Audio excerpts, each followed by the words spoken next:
God doesn't want us to stay in a position of tell me what to do. Tell me what to do and I'll do it.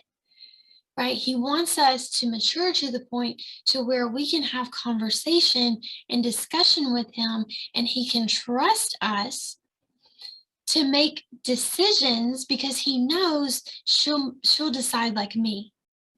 She'll do it the way I do it. So I can let her do that. Right? That's what he's doing by giving us dominion in the earth. We have that same ability to make decisions and co-create and put things out into the world, and we don't have to continually check with the parent every time we make a decision, right? So at 40, I'm not living with my parent. Why? Because I've matured to the point to where I've moved out on my own, right? If I were sitting in a classroom, most likely I'm not going to need to raise my hand and ask to go to the bathroom. Why? Because I'm an adult, right?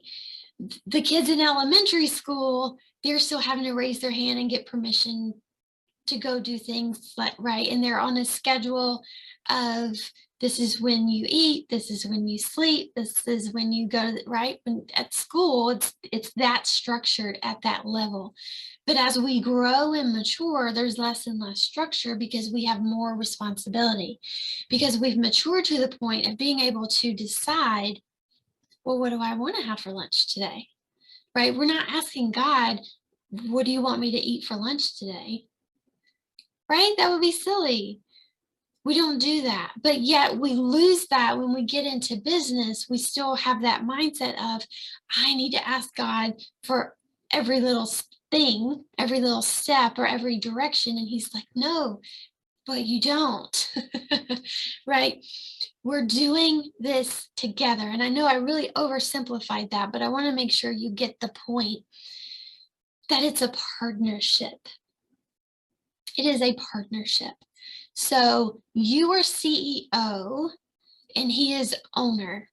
When you think about this in the structure of a business, if you've worked, if you've had any other job prior to entrepreneurship, right, you'll get this structure of the owner is not in the business every day because the owner trusts that the CEO, the person he's appointed to run the company, is running the company, right? The CEO isn't calling the owner and going, what do I do about this? Well, now what do I do with this? Well, so-and-so has asked for a day off. Can I give it to him? Right? That just, to even say that sounds so silly, but that's how we treat God. We go to him with every little thing. And yes, it's from a good place. It's a great intention to want to do the Father's will, but he's saying, contribute your will. Contribute your will too. Right? We've set this goal together, and we're going to talk more about goals here in a second, but I've given you, let's not even go there yet. I've given you the big picture vision. Right? A lot of you here are visionaries, and you've said to me, I've got the big picture. God has given me this vision for where I'm going. But now he's quiet and he's not telling me what to do. He's asking, what do you want to do? What do you want to contribute to this? I've given you the big picture. Now you get to decide the steps to get there.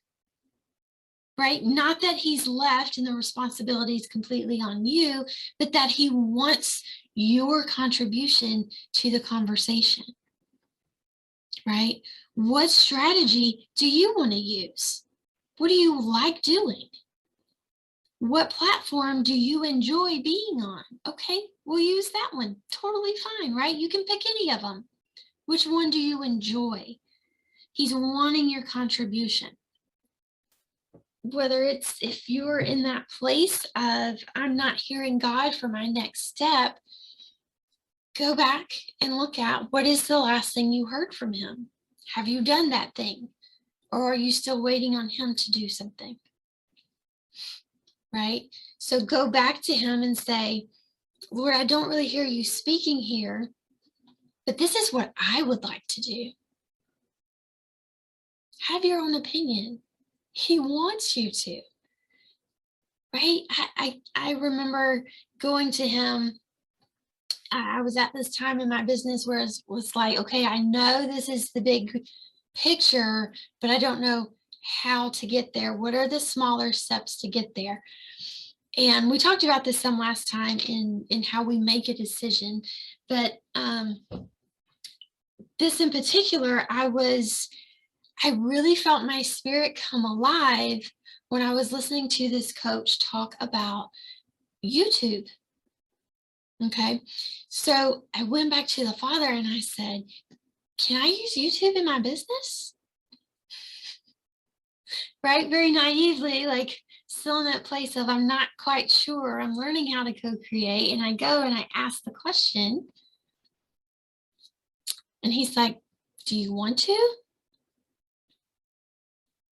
Yeah, I really feel drawn to that. Is that okay? Like, is that a good direction to go? He's like, yeah, go for it.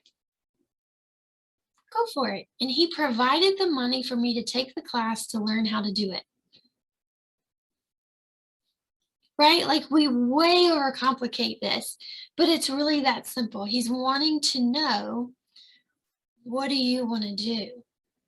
Right? Trusting the intuition that he gave you. I actually say that your intuition is Holy Spirit, which he gave you. So trust that. If you're feeling drawn to something or pulled to something, or, something really starts lighting you up, then go for it. Go for that. There's no reason to sit back and wait and go, okay, God, can I do that? Can I move forward? Go. Right? And he'll provide, because he's already provided everything you need for the vision that he's given you. But don't get stuck waiting for the next step when he's asking you to make contribution. Thanks so much for tuning in today. If you want to learn more about me or any of my guests, all of the links are in the description below the video. Don't forget to hit that subscribe button and share it on all your social pages. Until next time, remember that you have the power to multiply life without burnout.